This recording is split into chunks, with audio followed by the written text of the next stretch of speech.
Class 10th mathematics, ठीक है, जो हमारा गणित है उसका जो प्रैक्टिस सेट 2 है मॉडल पेपर, ठीक है, 2021 के लिए, वो हम सॉल्व करेंगे। इससे पहले मैंने कई सारे मॉडल पेपर सॉल्व करा रखे हैं, लिंक्स मिल जाएंगे डिस्क्रिप्शन में। और इस कंटेंट का फुल क्रेडिट जाता है चित्रा पब्लिकेशंस को। अच्छी बुक है, आप परचेज कर सकते हैं। सो क्वेश्चन नंबर 1, जैसे कि आपको पहले MCQs मिलेंगे, तो MCQs वाले प्रॉब्लम है उनको पहले करेंगे हम, ठीक है। बहुत ही सिंपल क्वेश्चन है। कह रहे निम्न में परिमेय संख्या है, ठीक है, और क्वेश्चन बहुत शानदार तरीके से सेट किया गया है। इनमें से कौन सी परिमेय संख्या है वो आपको बताना है। देखो परिमेय संख्या कौन है वो बताना है। तो देखो √3 क्या होती है, अपरिमेय संख्या है। अगर आपके यहाँ पर कोई भी अभाज्य संख्या लिखी रहती है और उसके ऊपर अगर √ लग जाता है तो वो क्या होती है, अपरिमेय संख्या, आप जानते हैं, ठीक है। ये चीज़ हम पहले से ही जानते हैं। तो ये क्या हो जाएगा, हमारा अपरिमेय संख्या हो जाएगा, ठीक है। अब देखते हैं, पहला वाला नहीं होगा, पाई भी अपरिमेय संख्या होता है। परिमेय में अपरिमेय जोड़ेंगे तो अपरिमेय, और √4 का मतलब क्या होता है, 2 को लिख सकता हूँ 2/1, तो ये क्या हो जाएगी, परिमेय संख्या। तो ऑप्शन कौन सी हो जाएगा, बी। कह रहे हैं यदि समीकरण युग्म, ये मेरा 2 समीकरण युग्म है, समांतर के लिए बोला है। अगर ये 2 समीकरण युग्म निरूपित रेखाएं समांतर हो तो के का मान ज्ञात कीजिए। पहली जो समीकरण है वो ये है, ठीक है, और दूसरी समीकरण मेरे पास क्या है, ये, ठीक है। अब यहाँ से देखो A1 कितना है, x का गुणांक, B1 कितना है, y का गुणांक, और C1 कितना है, ये अचर पद। E2 कितना है, कि B2 y का गुणांक -1, और C2 कितना है, 9। क्या बोला है, समांतर के लिए, समांतर रेखाओं के लिए, समांतर रेखाओं के लिए क्या होता है कि A1/A2 बराबर होता है B1/B2, बराबर नहीं होता है C1/C2, ठीक है। अब हम मान रखेंगे A1 h है, A2 है k, B1 है -3 और B2 है -1, और C1/C2 का मान ना भी लिखो तो भी चलेगा, क्योंकि k का मान निकालना है। यही 2 चीज़ बराबर हो रही है, माइनस से माइनस कैंसिल, ठीक है। तो लिखेंगे जब 6/k बराबर 3/1 गुणा कर देंगे 3k बराबर 6 कम 6, तो k का मान आ जाएगा 3 गुणे में, तो बट्टी में आ जाएगा 3 दूनी 6। सो k का मान क्या आ जाएगा, 2। तुम्हारा आंसर कितना होगा, 2। तो ऑप्शन नंबर बी सही हो जाएगा। फिर हमसे क्या बोल रहे हैं, निम्नलिखित में से कौन सी संख्या किसी घटना की प्रायिकता नहीं हो सकती। आपको पता है किसी भी घटना की प्रायिकता जो होती है वो 1 या 1 से कम होती है, 0 या 0 से बड़ी होती है। तो किसी भी घटना की प्रायिकता का मान माइनस में नहीं होता, तो सी ऑप्शन सही हो जाएगा। बाकी सारे ऑप्शन सही हैं, इसका मान माइनस में नहीं हो सकता। फिर बोला त्रिज्या r वाले वृत्त का क्षेत्रफल होगा। एक वृत्त बनाना है जिसकी त्रिज्या r है, तो उसका क्षेत्रफल क्या होगा, πr²। सो आंसर क्या हो जाएगा, πr², बी। कह रहे हैं वृत्त के बाहर स्थित किसी बिंदु से वृत्त पर खींची जा सकने वाली स्पर्श रेखाओं की संख्या क्या होती है। देखो ये वृत्त है, इसके बाहर किसी एक बिंदु से आप कितनी स्पर्श रेखा खींच सकते हो, 2, ठीक है ना। सो आंसर कितना हो जाएगा, 2। कह रहे हैं बहुपद x² - 3 के शून्य क्या होंगे।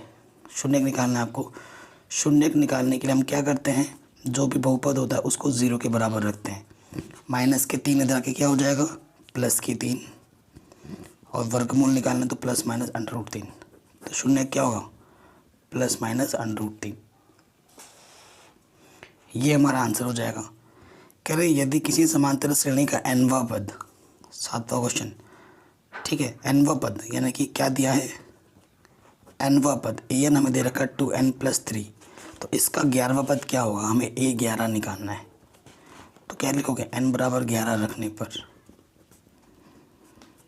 तो जहाँ जहाँ n है वहाँ वहाँ क्या रख दो, 11।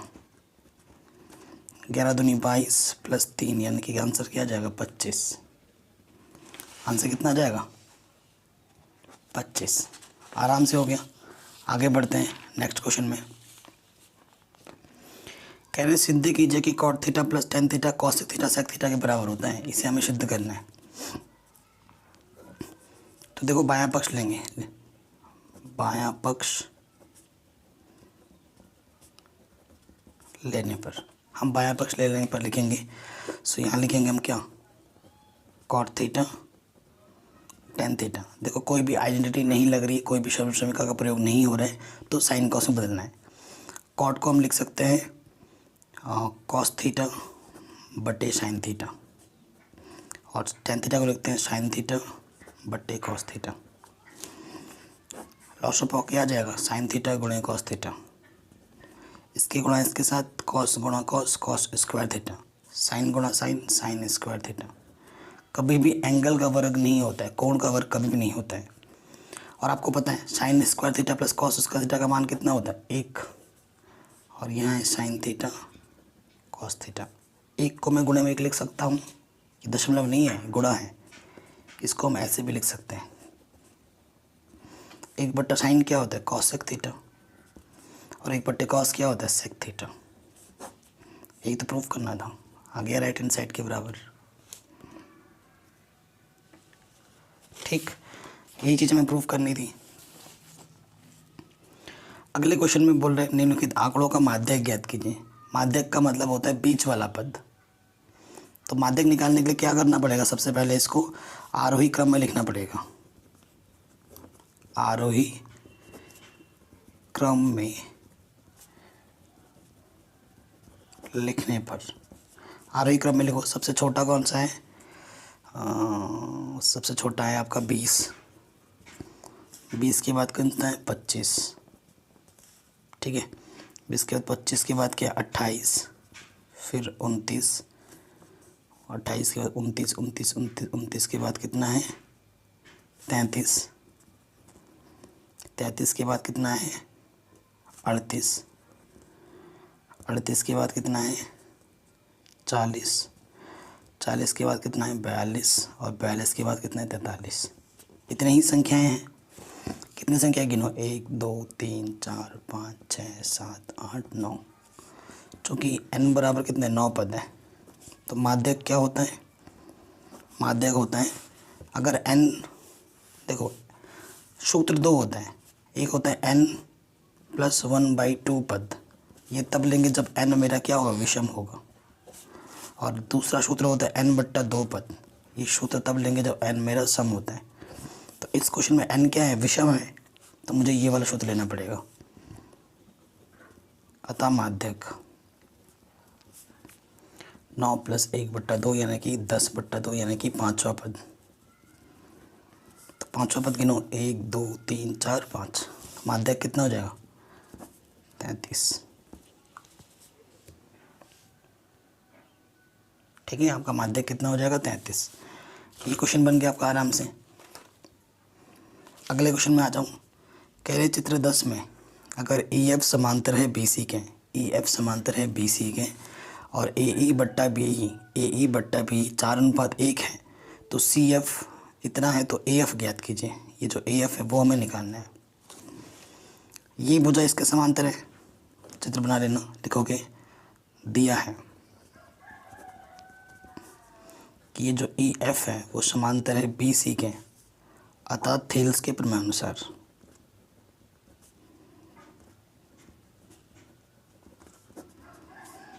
थेल्स के प्रमेयानुसार क्या होता है, AE बट्टे BE बराबर होता है AF बट्टे FC, है ना। AE बट्टे BE कितना दे रहेगा, 4 अनुपात का मतलब बट्टे में 1, 4 और बट्टा 1। EF आपको निकालना है और FC आपको 1.5 दे रखा है, गुणा कर दो। AF एकम EF 4 गुणा 1.5, तो 15 चौके 60, 0.1 स्थान के बाद, तो आ जाएगा 6.0 सेंटीमीटर आंसर। ठीक है, आराम से बन गया। 11वें क्वेश्चन में आ जाओ। कह रहे द्विघात समीकरण के मूल ज्ञात कीजिए।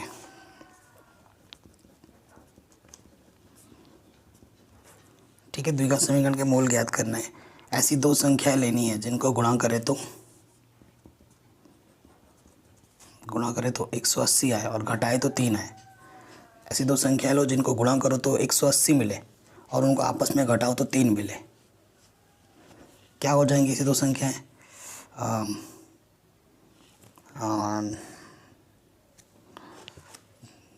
गुणा करें तो 180 आना चाहिए, है ना, और घटाए तो 3 आना चाहिए। तो देखिए गुणनखंड कर लीजिए। 2 नम 18 0 45, 3 एक कम 3 पचे 15, 3 पचे 15, 5 एक कम 5। अब यहाँ से जोड़ा बनाओ जब भी ऐसी दुविधा आ जाए। तो 5 दिया 15, 3 दूनी 6 दूनी 12, 15 में से 12 घटाओगे 3 आ जाएगा। हाँ 12 और 15, 15 और 12, तो ये द्विघात समीकरण था।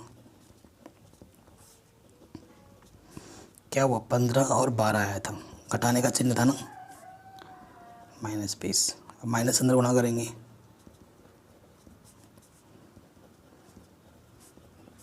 यहाँ से एक जोड़ा, यहाँ से एक जोड़ा, इस जोड़े से क्या कॉमन? 3 का भाग आ जाएगा दोनों में, x भी दोनों में है। 3 3 9, x बचेगा 3 ही पचे 15, x तो बाहर आ गया पहले। फिर 4 बाहर जाएगा, ये 4 3 12, x 4 पंजे 20। ठीक, 2 बार आया, जो 2 बारों से एक बार लिखते हैं गुणनखंड बनाने के लिए, और जिसको आपने कॉमन निकाला है वो दूसरे ब्रैकेट में आ जाता है। यदि एक गुणनखंड को 0 मानोगे, माइनस के 5 इधर के प्लस का 5, 3 गुणे में इधर के भट्टे में, इसको 0 रखेंगे। प्लस के 4 रखे माइनस के 4, ये 3 गुणे में इधर के क्या हो गया भट्टे में। तो ये दोनों आपके मूल आ गए जो कि आपको निकालने थे। ठीक है, तो ये क्वेश्चन भी आपका आराम से बन गया। चलिए आगे बढ़ते हैं नेक्स्ट क्वेश्चन में। इसमें अथवा भी है। जब अथवा वाले प्रश्न आते हैं तो इन दोनों में से कोई एक करना होता है। तो देखो यहाँ पे समांतर श्रेणी दे रखा है पहले ही।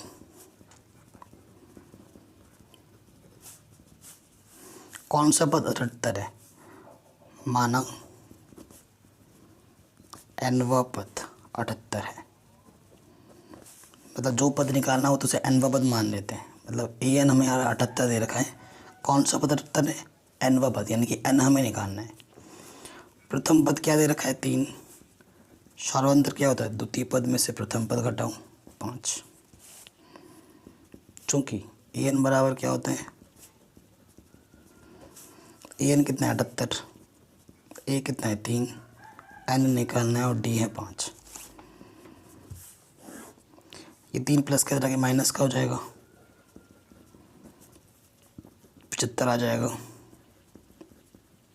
5 गुणे में इधर के भट्टे में आ जाएगा, 5 एक 5, 25 5 बचे 25।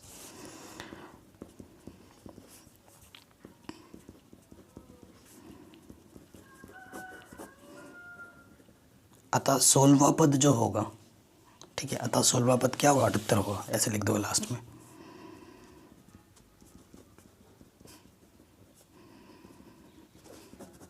ठीक है, अतः 16वां पद 78 होगा। अगले क्वेश्चन में आ जाओ 12वां। कह रहे हैं 10a माइनस बी और 10a प्लस बी √3 है और 10a माइनस बी 1/√3 है, और ये कुछ कंडीशन है। तो a और b के मान ज्ञात करने हैं।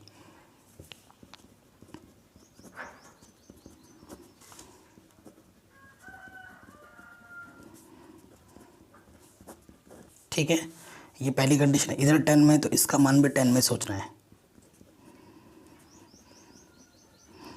10 60 का मान क्या होता है? √3। तो 10 से 10 हट जाएगा, a प्लस बी बराबर क्या जाएगा? 60।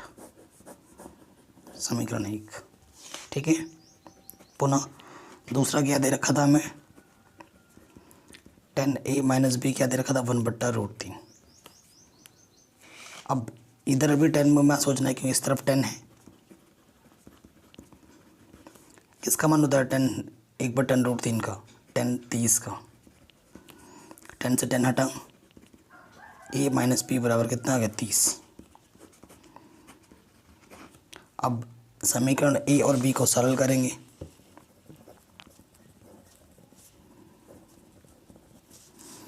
कितना है, समीकरण ए क्या था, ए प्लस बी बराबर 60 और दूसरा था ए माइनस बी बराबर 30। जोड़ने पर, विपरीत चिन्ह होने पर जोड़ते हैं, कट जाएगा और जोड़ने पर चिन्ह नहीं बदलता, ए और ए 2a, ये हो जाएगा 90। 2 इधर गुणे में है, इधर आके क्या हो जाएगा बट्टे में, 45। तो ए का मान कितना आ गया, 45। ए का मान समीकरण 1 में रख दो, क्योंकि ए प्लस बी बराबर हमारे पास 60 था, ए का मान आया है 45, ये रख दिया हमने इसकी जगह पर। 45 प्लस क्या उधर रखे क्या हो जाएगा माइनस का, तो बी का मान कितना आ जाएगा 15। ये ए और बी के मान हमारे आराम से निकल गए।